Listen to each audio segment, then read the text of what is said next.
Hello friends, welcome to toppers world. നമ്മുടെ ഇന്നത്തെ class 5ാം ക്ലാസ്സിലെ കൂട്ടുകാരുടെ അടിസ്ഥാന പാഠാവലിയാണ്. അടിസ്ഥാന പാഠാവലിയിലെ നമ്മുടെ 3ാമത്തെ യൂണിറ്റ് കനൽ വഴിയിൽ കരുത്തോടെ എന്നുള്ള നമ്മുടെ 3ാമത്തെ യൂണിറ്റിന്റെ ക്ലാസ് ആണ്. അപ്പോൾ നമ്മൾ ഓൾറെഡി ക്ലാസ് സ്റ്റാർട്ട് ചെയ്ത് കഴിഞ്ഞു. 3ാമത്തെ യൂണിറ്റിന്റെ ക്ലാസ് നമ്മൾ 1ാമത്തെ പാഠം ഒന്നല്ലൊരു കൂടി മാവേലിമ എന്നുള്ള പാഠത്തിന്റെ ക്ലാസ്സുകൾ നമ്മൾ ഓൾറെഡി അപ്ലോഡ് ചെയ്തിട്ടുണ്ട്. കാണാത്ത കൂട്ടുകാർ നിങ്ങൾ കാണുക. നമ്മൾ ഇന്ന് ചെയ്യാൻ പോകുന്നത് നമ്മുടെ അടുത്ത പാഠത്തിന്റെ ക്ലാസ് ആണ് കേട്ടോ. ഭൂമിക്ക് വേണ്ടി എന്നുള്ള അടുത്ത പാഠത്തിന്റെ ക്ലാസ് ആണ് സ്റ്റാർട്ട് ചെയ്യുന്നത്. അപ്പോൾ നമുക്ക് എന്ത് ചെയ്യാം, ക്ലാസ്സിലോട്ട് പോകാം. നമ്മുടെ 2ാമത്തെ പാഠം ഭൂമിക്ക് വേണ്ടി. ഓക്കെ, ഒരു കഥയാണ് ഇത്, റിയൽ സ്റ്റോറിയാണ് കേട്ടോ, റിയൽ ആയിട്ടുള്ള ഇൻസിഡന്റ് തന്നെയാണ്. ഗ്രേറ്റയുടെ പോരാട്ട കഥ വായിക്കാം. ആർക്ക് വേണ്ടിയാണ്? ഗ്രേറ്റ പറയുന്നത് ഒരു പെൺകുട്ടിയാണ്. ആ കുട്ടി പോരാടിയത് ആർക്ക് വേണ്ടിയാ? ഭൂമിക്ക് വേണ്ടിയിട്ടാണ്, ഈ എർത്തിന് വേണ്ടി തന്നെയാണ് അല്ലേ. അപ്പൊ നമുക്ക് എന്താണ് ആ ഇൻസിഡന്റ്, എന്താണ് ആ സ്റ്റോറി എന്നുള്ളത് നമുക്ക് വായിച്ചു നോക്കാം. അവധിക്കാലം കഴിഞ്ഞു. സ്വീഡന്റെ നിരത്തുകളിൽ യൂണിഫോമും ഇട്ട് ബാഗും തൂക്കി നടന്നും സൈക്കിൾ ചവിട്ടും വീണ്ടും കുട്ടികൾ പ്രത്യക്ഷപ്പെട്ടു തുടങ്ങി. സ്റ്റോക്ക്ഹോം നഗരത്തിലാണ് സ്വീഡന്റെ പ്രൗഢമായ പാർലമെന്റ് മന്ദിരം. അതിന്റെ അകത്തളത്തിലാണ് ജനപ്രതിനിധികൾ ദ്വീപ് രാഷ്ട്രത്തിന്റെ ചട്ടങ്ങൾ ചമയ്ക്കുന്നത്. എത്ര ചർച്ചകളാണ് അരങ്ങേറുന്നത്. പക്ഷെ ഭൂമിയുടെ ആരോഗ്യത്തെക്കുറിച്ച് ആരെങ്കിലും ഒരാൾ അതിനുള്ളിൽ തലപോയ്ക്കുന്നുണ്ടോ? ഒരു മാറ്റം ഉണ്ടാക്കാൻ സാധിക്കാത്തത്ര നിസ്സാരക്കാരല്ല ആരും. ജീവിതശൈലിയിൽ കൊണ്ടുവരുന്ന കൊച്ചു മാറ്റങ്ങൾക്ക് പോലും മലിനീകരണം വലിയ അളവിൽ കുറയ്ക്കാൻ കഴിഞ്ഞേക്കാം. എന്നാൽ ഇപ്പോഴത്തെ സാഹചര്യത്തിൽ ഒറ്റപ്പെട്ട ഇടപെടലുകൾ കൊണ്ടായില്ല. കൂട്ടായ പ്രവർത്തനങ്ങൾക്ക് ഭരണകൂടങ്ങൾ തന്നെ മുൻകൈയെടുക്കണം. ഭൂമിക്ക് വേണ്ടി നിയമങ്ങൾ നിർമ്മിക്കപ്പെടണം. ആഗോള താപനത്തിൽ ഭൂമി ഉരുകുന്നത് ജനപ്രതിനിധികൾ അറിയുന്നില്ലെങ്കിൽ അവരുടെ ശ്രദ്ധ ക്ഷണിക്കാൻ ഗ്രേറ്റ ട്യൂൻബർഗ് തയ്യാറെടുത്തു. ഒരു കുട്ടിന്റെ പേരാണ് ഗ്രേറ്റ ട്യൂൻബർഗ് എന്നുള്ളത്. 2018 ഓഗസ്റ്റ് 20 പാർലമെന്റ് മന്ദിരത്തിനു മുന്നിൽ കല്ലുപാകിയ നിരത്തിൽ ഒറ്റയ്ക്ക് ഒരു പെൺകുട്ടി. അവൾ സ്കൂൾ യൂണിഫോം ധരിച്ച് മുടി ഇരുവശത്തും പിന്നിയിട്ടിരിക്കുന്നു. പുസ്തക സഞ്ചി തൊട്ടടുത്ത് ചാരി വെച്ചു. അവൾ കരുതിയ പ്ലക്കാർഡിലെ കൈപ്പട ആളുകൾ സ്വീഡിഷ് ഭാഷയിൽ ഇങ്ങനെ വായിച്ചു. ഇത് സ്വീഡിഷ് ലാംഗ്വേജ് ആണ്. അതിന്റെ അർത്ഥം എന്താ വെച്ചാൽ കാലാവസ്ഥയ്ക്കായി സ്കൂൾ സമരം. മനസ്സിലായോ? ഗ്രേറ്റ ട്യൂൻബർഗ് എന്ന 15 വയസ്സുകാരി ഭൂമിക്ക് വേണ്ടി, തലമുറകളുടെ ഭാവിക്ക് വേണ്ടി, കാലാവസ്ഥയ്ക്ക് വേണ്ടി സ്കൂൾ സമരം ആരംഭിച്ചിരിക്കുന്നു. രാവിലെ 8:30 മുതൽ വൈകിട്ട് 3 മണി വരെ സാധാരണ ക്ലാസ്സിലിരിക്കേണ്ട സമയം മുഴുവൻ ഗ്രേറ്റ പ്ലക്കാർഡുമേന്തി പാർലമെന്റ് കെട്ടിടത്തിനു മുന്നിൽ തപസ്സു ചെയ്തു. സാധാരണക്കാരുടെ കൗതുകത്തിനപ്പുറം ആരുടെയെങ്കിലും ശ്രദ്ധ ക്ഷണിക്കാൻ അന്നത്തെ പ്രയത്നം കൊണ്ടായില്ല. അതായത് ആ ദിവസത്തെ പ്രയത്നമാണ് ഇവിടെ പറയുന്നത്. ഇതാണ് കേട്ടോ ഗ്രേറ്റ ട്യൂൻബർഗ്. റിയൽ ആയിട്ടുള്ള ഇൻസിഡന്റ് തന്നെ, റിയൽ ആയിട്ടുള്ള കാര്യം തന്നെയാണ് കേട്ടോ. പിറ്റേ ദിവസം ഗ്രേറ്റ രാവിലെ യൂണിഫോം ധരിച്ച് ബാഗും തൂക്കി ഇറങ്ങിയപ്പോൾ പ്ലക്കാർഡ് എടുക്കാൻ മറന്നില്ല. 2ാം ദിവസം വഴിപോക്കർ കൗതുകത്തോടെ നോട്ടമെറിയുന്നതിന് പകരം ഒരു നിമിഷം നിന്ന് കാര്യം തിരക്കുന്ന തരത്തിലേക്ക് സമരം ശ്രദ്ധ നേടി. അന്ന് മടങ്ങുന്നതിന് മുൻപ് തന്നെ ഗ്രേറ്റയ്ക്ക് കുറച്ച് കൂട്ടുകാരെ കിട്ടി. സ്കൂൾ സമരത്തിന്റെ ആദ്യത്തെ പിന്തുണക്കാർ. 3ാം ദിവസം കൂടുതൽ ഉത്സാഹഭരിതയായാണ് ഗ്രേറ്റ സമരവേദിയിലെത്തിയത്. അന്ന് ഗ്രേറ്റ ഒറ്റയ്ക്കായിരുന്നില്ല. അവൾക്കൊപ്പം ചെറിയൊരു കൂട്ടം രൂപപ്പെട്ടു. ചെറുപ്പക്കാരായിരുന്നു കൂടുതലും. സമരം 6ാം ദിവസത്തിലെത്തി. കൂട്ടുകാരുടെ ഗ്രേറ്റയ്ക്ക് അന്നൊരു നിർദ്ദേശം വയ്ക്കാനുണ്ടായിരുന്നു. ലക്ഷ്യബോധമില്ലാതെ എല്ലാ ദിവസവും ഇവിടെ ഇരുന്നിട്ട് കാര്യമില്ല. എന്തിനു വേണ്ടിയാണ് ഈ സമരം എന്നതിനെ കുറിച്ച് എല്ലാവരും പഠിക്കണം. സമൂഹ മാധ്യമങ്ങളിലൂടെ കൂടുതൽ ജനങ്ങളിലേക്ക് ഉദ്ദേശം എത്തിക്കണം. ഒരു ലൈക്കോ കമന്റോ പോലും സമരത്തിന് നേരിട്ടെത്താൻ കഴിയാത്തവരുടെ പിന്തുണയാണ്. പതിയെ പാർലമെന്റ് കെട്ടിടത്തിന് മുന്നിലെ സംഭവ വികാസങ്ങൾ സ്വീഡനിൽ ചർച്ചയായി തുടങ്ങി. എല്ലാ ദിവസവും സമരത്തിന്റെ ചിത്രമെടുത്ത് ഗ്രേറ്റ ഇൻസ്റ്റാഗ്രാമിൽ പങ്കുവച്ചു. ഞങ്ങളും വരട്ടെ, എപ്പോഴാണ് കാണാൻ സാധിക്കുക? ഗ്രേറ്റയുടെ വിശേഷങ്ങൾക്ക് കീഴിൽ കമന്റ് ബോക്സിൽ ആരാധകരുടെ ചോദ്യങ്ങൾ നിരന്നു. ഗ്രേറ്റ മറുപടി നൽകി. എല്ലാവർക്കും സ്വാഗതം. നിരവധി പേർ ഓരോ ദിവസവും പാർലമെന്റ് മുന്നിൽ എത്തിക്കൊണ്ടിരുന്നു. ചിലർ സ്കൂളും ജോലിയും ഉപേക്ഷിച്ച് മുഴുവൻ സമയം സമരത്തിൽ പങ്കാളികളായി.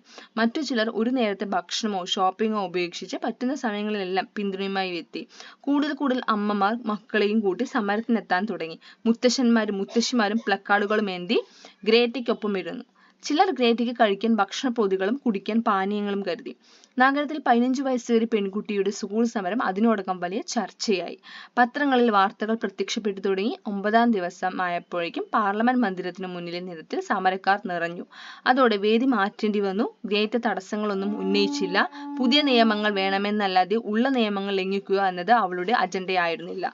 പിന്നീടുള്ള ദിവസങ്ങളിൽ ലോകം ഗ്രേറ്റയെ അറിയാൻ തുടങ്ങി. കാലാവസ്ഥ പ്രശ്ന പരിഹാരത്തിന് സ്കൂൾ ഉപേക്ഷിച്ച് 15 വയസ്സുകാരി എന്ന പേരിൽ ദ ഗാർഡിയൻ പത്രം ലേഖനം പ്രസിദ്ധീകരിച്ചു. സ്വീഡനകത്തും പുറത്തും സകല ഭാഗങ്ങളിലേക്കും വാർത്ത എത്താൻ തുടങ്ങി. ഗ്രേറ്റ ചെയ്യുന്നതിനോട് യോജിക്കാൻ നഗരങ്ങളെന്നോ ഗ്രാമങ്ങളെന്നോ വ്യത്യാസമില്ലാതെ നിരവധി പേരുണ്ടായി. സ്വീഡനിൽ പലയിടങ്ങളിലും സ്കൂൾ സമരങ്ങൾ അരങ്ങേറി. ഗ്രേറ്റയ്ക്ക് പിന്തുണ അറിയിച്ചു രാജ്യത്തിനകത്തും പുറത്തും വലുതും ചെറുതുമായ പ്രകടനങ്ങൾ നടന്നു. റോമിൽ നിന്ന് ഗ്രേറ്റയെ തേടി ഒരു ഫോട്ടോഗ്രാഫ് എത്തി. ഗ്രേറ്റയുടേതെന്ന് പോലെ ഒരു സൈക്കിൾ. അതിന്റെ പെഡലിൽ ചാരി വെച്ച പ്ലക്കാർഡിൽ ഇങ്ങനെ എഴുതിയിരുന്നു: നന്ദി ഗ്രേറ്റ, ഞങ്ങളുമുണ്ട് നിനക്കൊപ്പം. ഇത് നമ്മുടെ മലയാളത്തേക്ക് തർജ്ജമ ചെയ്തിരിക്കുന്നത് PS രാഗേഷ് ആണ്. ഭൂമിക്ക് വേണ്ടി ഒരു സ്കൂൾ കുട്ടിയുടെ പോരാട്ടം. അപ്പോൾ ഭൂമിക്ക് വേണ്ടിയിട്ട്, ഭൂമിയുടെ കാലാവസ്ഥ മാറ്റങ്ങളെ കുറിച്ച് പഠിക്കാനൊക്കെ വേണ്ടി നമ്മുടെ ഗ്രേറ്റ നടത്തിയ ഒരു പോരാട്ടമാണ്, ഭൂമിക്ക് വേണ്ടി നടത്തിയ ഒരു പോരാട്ടമാണ് അല്ലേ. അപ്പോൾ നമുക്ക് ഈ പാഠത്തിന്റെ ചോദ്യോത്തരങ്ങളിലോട്ട് പോകാം.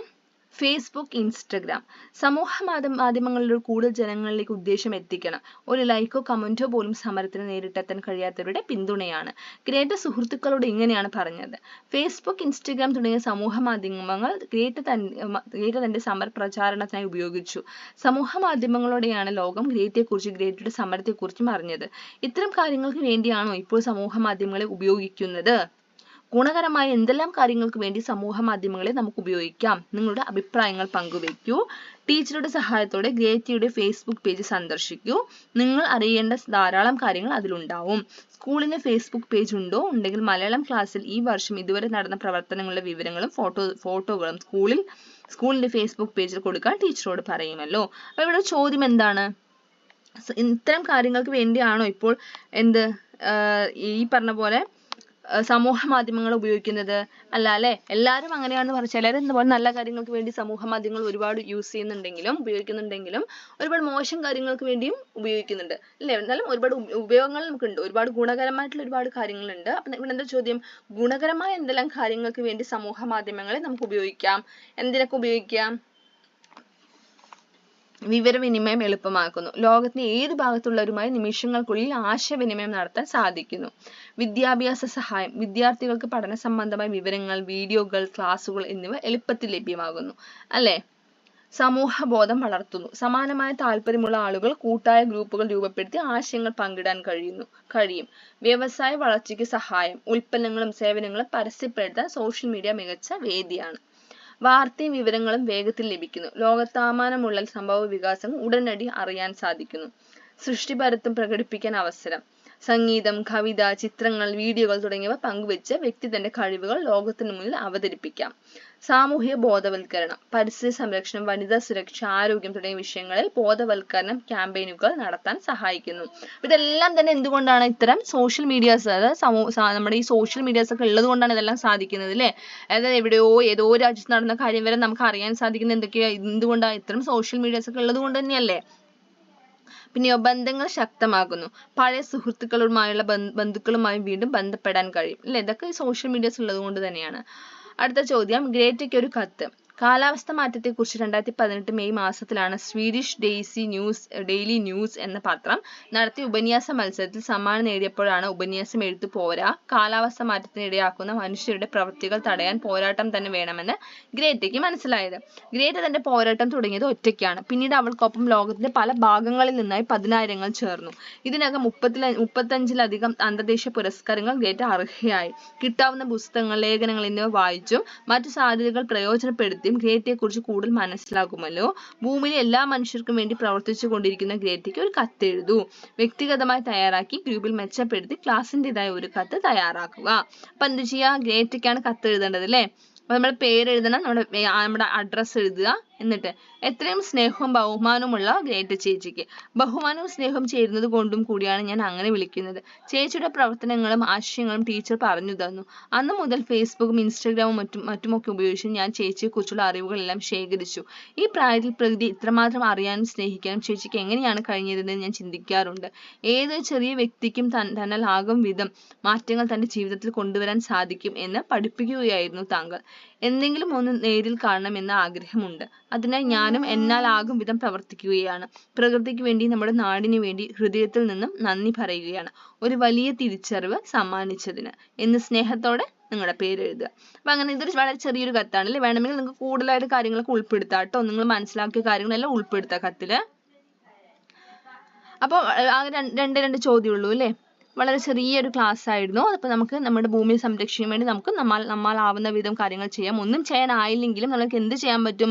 ആകുന്നതും പ്രകൃതിക്ക് ദോഷമാവുന്ന പ്ലാസ്റ്റിക് ഉപയോഗം കുറയ്ക്കുക, പ്ലാസ്റ്റിക് വസ്തു വലിച്ചെറിയുന്നത് ഒഴിവാക്കുക. അതൊക്കെ നമുക്ക് ചെയ്യാൻ സാധിക്കുന്ന കൊച്ചു കൊച്ചു കാര്യങ്ങളാണ് അല്ലേ? അപ്പം അങ്ങനെ നമ്മൾ പ്രകൃതിയെ സംരക്ഷിക്കാൻ വേണ്ടി നമ്മളാൽ ആവുന്ന കാര്യങ്ങൾ എന്തൊക്കെയാണ്? നമുക്ക് ചിലപ്പോൾ ഗേറ്റിയെ പോലെ വലിയ കാര്യങ്ങൾ ചെയ്യാൻ സാധിച്ചില്ലെങ്കിലും നമ്മളാൽ ആവുന്ന ഒരുപാട് ചെറിയ കാര്യങ്ങളുണ്ട് അല്ലേ? അപ്പം അങ്ങനെ ചെയ്ത് നമുക്ക് നമ്മുടെ പ്രകൃതിയെ, നമ്മുടെ ഭൂമിയെ നമുക്ക് എന്ത് ചെയ്യാം? സംരക്ഷിക്കാം. അപ്പോൾ എല്ലാ കൂട്ടുകാർക്കും ഇന്നത്തെ ക്ലാസ് ഇഷ്ടമായി കാണുന്നു കരുതുന്നു. ഇഷ്ടമായി തീർച്ചയായും ലൈക്ക് ചെയ്യുക, നിങ്ങളുടെ കൂട്ടുകാർക്ക് ഒന്ന് ഷെയർ ചെയ്ത് കൊടുക്കുക. അതുപോലെ നിങ്ങളുടെ അഭിപ്രായങ്ങൾ കമൻറ്റ് ചെയ്യുക. നമ്മുടെ ചാനൽ സബ്സ്ക്രൈബ് ചെയ്യാത്ത കൂട്ടുകാരാണെങ്കിൽ സബ്സ്ക്രൈബ് ചെയ്യുക. താങ്ക്